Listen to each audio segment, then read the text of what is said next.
A terrorist country whose president is an international criminal at large has conceded as president of the United Nations Security Council.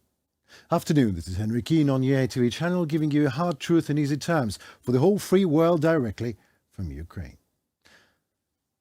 Sergei Lavrov, a foreign minister of a terrorist country of Russia, left the UN presidential chair as if the whole thing about Russian presidency there was not mockingly humiliating enough. The Kremlin's talking head gave a speech to the world. But first, let me remind you of another speech spoken by Comrade Lavrov on March 1st, 2022, in Geneva. Back then, about 100 diplomats, led by Ukraine's ambassador to the United Nations, walked out, which left a largely empty conference hall to hear Lavrov's remarks. As usual, Russia accused everyone of everything, you name it. Ukraine was, as per Lavrov, seeking to acquire nuclear weapons, and totally unsubstantiated claim that Moscow has used as one of the justifications for its criminal invasion. Ukraine gave up its Soviet-era nuclear arsenal back in 1994 in exchange for security guarantees. Well, so much for security and so much for guarantees from Russia these days, and today's speech by Lavrov was absolutely the same pitch, almost a copy-paste. The United States-led Western alliance that portrayed itself as a champion of democracy in fact acted from the direct opposite position and rejected the democratic principle of sovereign equality of states. Sergei Lavrov, Minister of Foreign Affairs of the Russian Federation.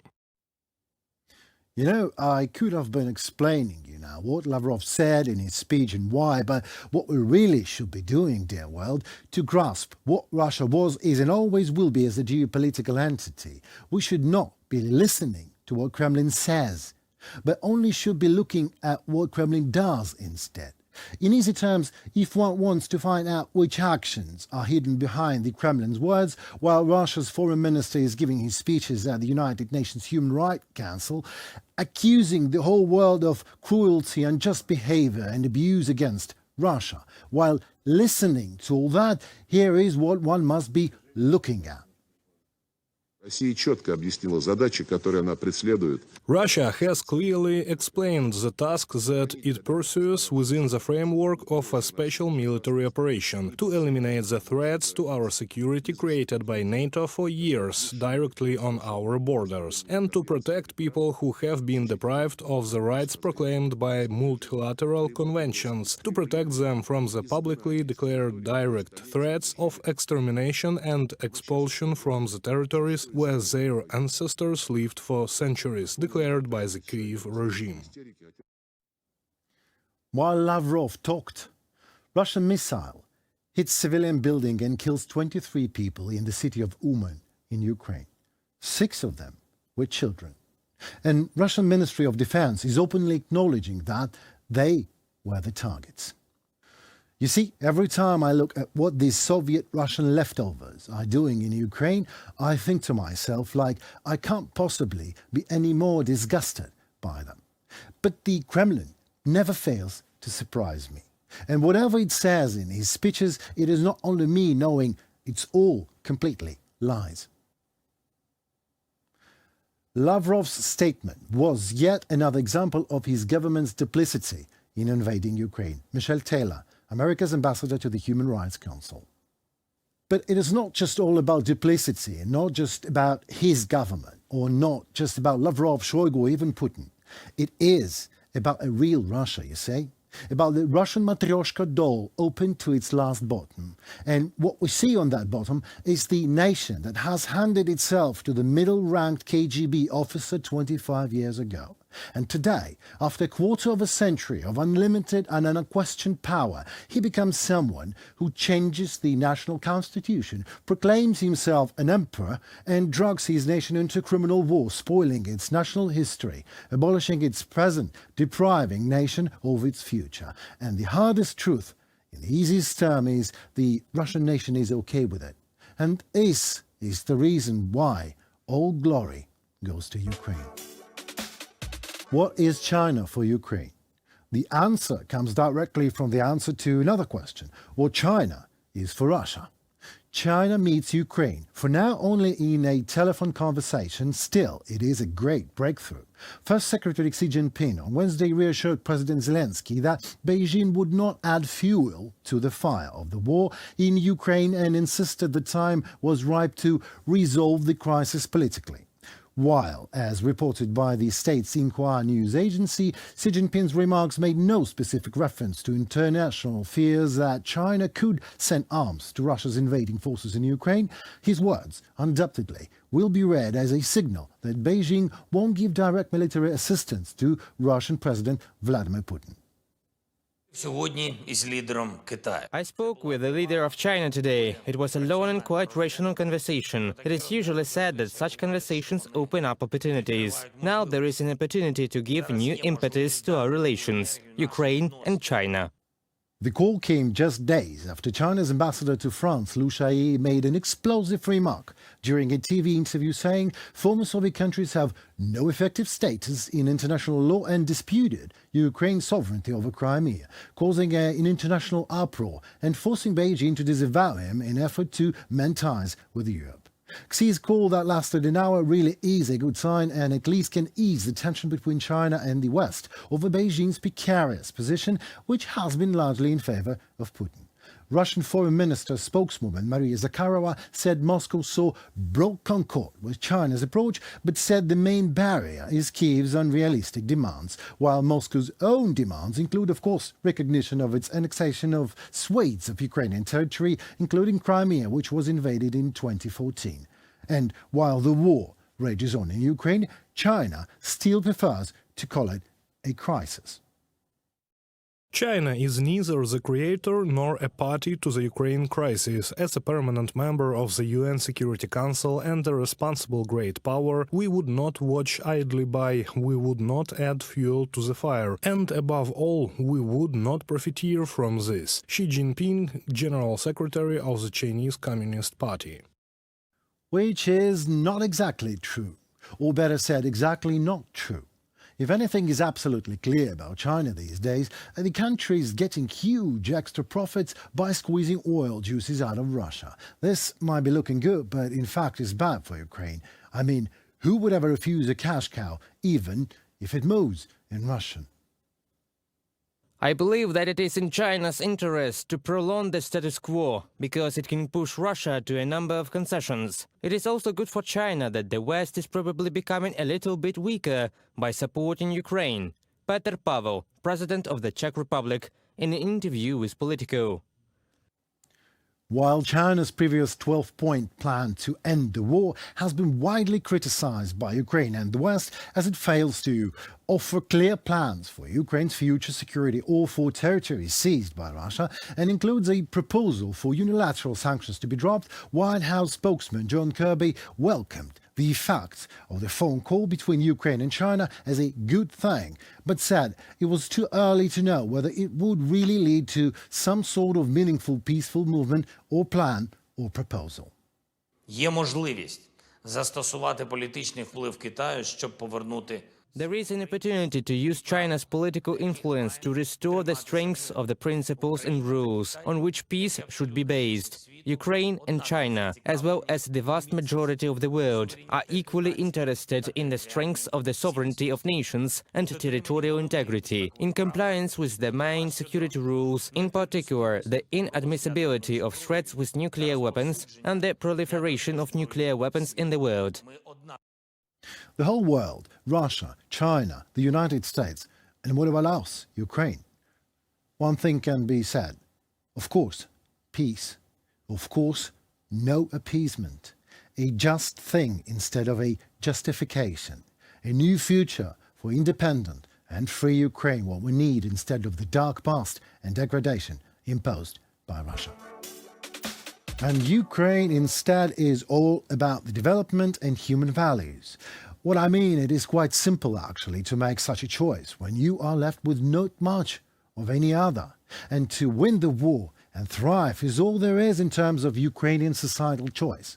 So what is a social contract these days, and the concept of the social covenant as a description of a nation's values, character and aspirations as a source of guidance for decision-making at the national level in post-war reconstruction of Ukraine? We have talked to someone who is brave enough to come to Ukraine these days to help us to define those choices in a lecturing course in Kyiv School of Economics called Social Values and Public Choices with Application to Ukraine's Reconstruction. Meet an economist and data scientist at the University of Virginia, USA, Dr. Athena Small, currently in Kyiv, in interview for UATV. So we are at Kyiv School of Economics today, in Kyiv, obviously. My interlocutor today is Dr. Athena Small, a data scientist, an economist. Dr. Small, Ukraine is at war, and you...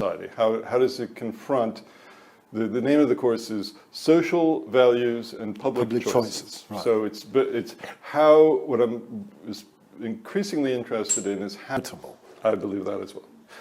What happens to Ukrainian economy, the present state it is in, and what happens after? I see Russia as acting like ISIS. This is a terrorist organization that happens to have a seat at the United Nations, but they should be treated like a terrorist organization. Their access to the financial system should be completely cut off. I understand why the U.S. State Department is reluctant to do this, but we should no longer be treating them like a legitimate nation state. What do you think we should do more as a world, and what sanctions should we put on them to make Ukraine win faster? They should be treated as pariahs in every way. How can we do that worldwide? Well, switch the SWIFT off or something? Well, the SWIFT is pretty much already switched off. But there are still Russian financial institutions that are allowed to operate in international markets. There are still American companies that are operating in, and other Western companies that are operating in Russia. When the United States was dealing with North Korea, when it was dealing with Cuba, there was no messing around, if you will. There was no hedging. They would just say, you cannot do business in the United States and North Korea at the same time. You have to pick one market or the other. This is the attitude that we should be taking towards Russia, I believe. Why we're not taking that at full at the moment? Right now, I guess you'd have to ask Anthony Blinken and the others in the U.S. Okay, clearly, I suppose I should say really should ask them, but I'll give you my guesses, which is that once you've done the full hammer, once you've done every last thing, you have nothing more to do. Therefore, there's no more threat of a marginal additional sanction. Therefore, once you've done everything, you could say there are no more threats you can give. Therefore, no more. They have nothing to lose anymore by continuing with the war. But I think Putin has shown that he's never going to give up until he is stopped. He will not stop until he is stopped. This is exactly because we don't need an appeasement in Ukraine. We need peace. We need to win the war. We need to win the war. Exactly. Peace through winning, not peace. Not to halt it, not to stop it, not to give him a time to get more military resources on the borders and across it. So exactly. He's had every opportunity to rethink, and all of the lines have been crossed. Yeah, all the lines have been crossed. Yeah. I suppose always in the background there is the concern about his nuclear option. Of course, that sensibly has to weigh in their thinking, but and maybe they know things that I don't know, but it doesn't seem like additional financial sanctions or additional other kinds of market sanctions would trigger that. But maybe they know something else. Some people think that Putin is bad but not mad, and would never use it. Do you think this is the case? What do I know about Putin? What goes on in Putin's mind? But my best guess is that he is rational within his worldview. That he is, yes. And moreover, again, who knows? But he would have to have legitimate concerns about whether or not the military in Russia would turn on him if he actually At some point, did try to launch a nuclear option. Right. But the other way of thinking about it is, okay, he's got this nuclear baton. Well, at what point do you say? At what point do you stop falling for that? Okay, when he invades Poland, when do you say? It's time. You might as well say it now because you're going to have to say it. Well, tell me personally, well, you've been here, you're already here for the second time, as you told me. Are you afraid? Afraid no. I mean, why? Okay, the grim answer. The democracy is going to defend you? No, the answer is, well, you know what? We're all going to die someday of something. Really? Yes. I'm afraid to tell you this, Comes as Henry. a surprise. No, maybe not you, but the rest of us. Oh, God. So relax. Okay. And I'm not prepared to live according to the fear of death. Moreover, I think, you know, what I had friends, family back home ask me, what, you're going to Ukraine, what's good?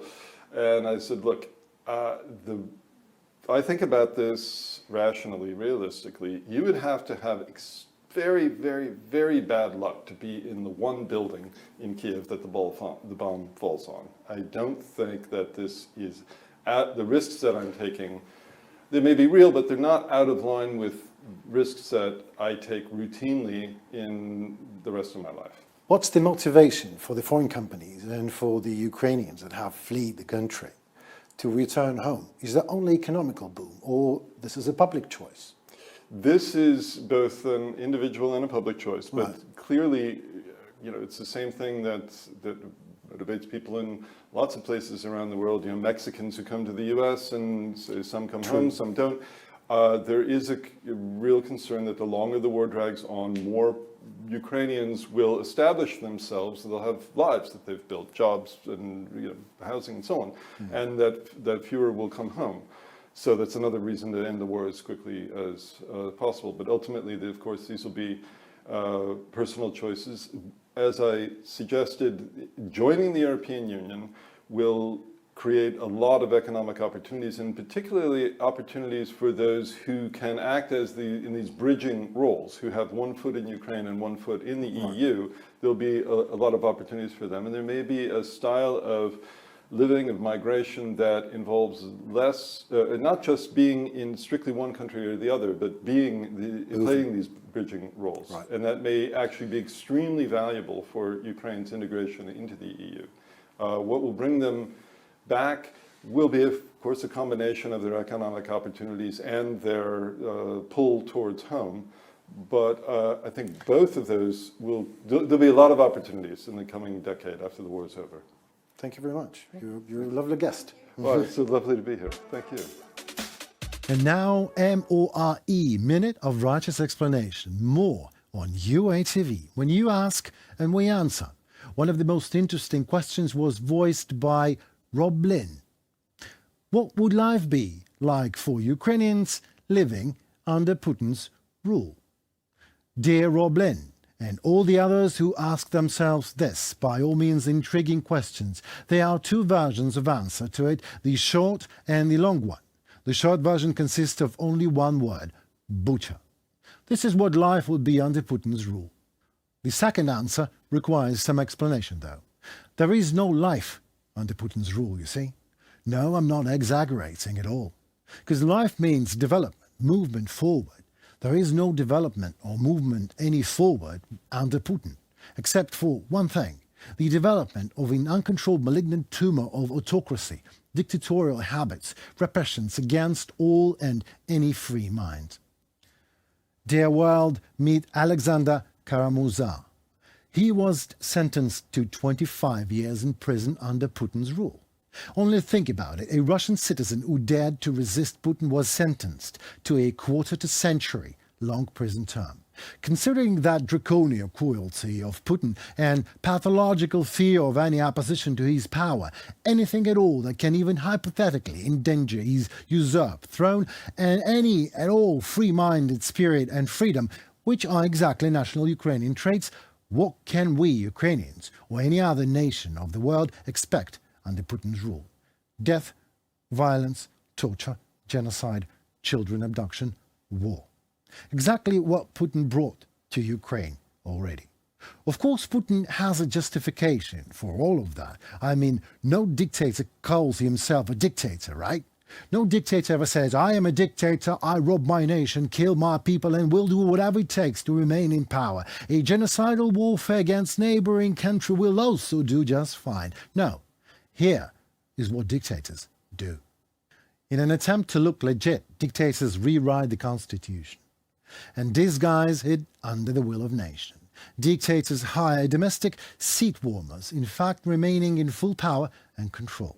Dictators break the law whenever and however they desire, calling it a necessity, starting a criminal war, and calling it a special operation.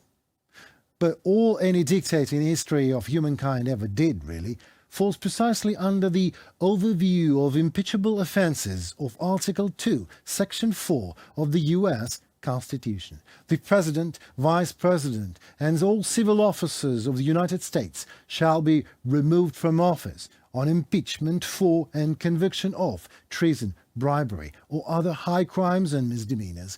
Putin is all about high crimes and misdemeanors, but will never face any impeachment, of course. Why? Because there is just one and only rule that is there in Russia under Putin's rule. No rule but Putin's. That's all for today and this week.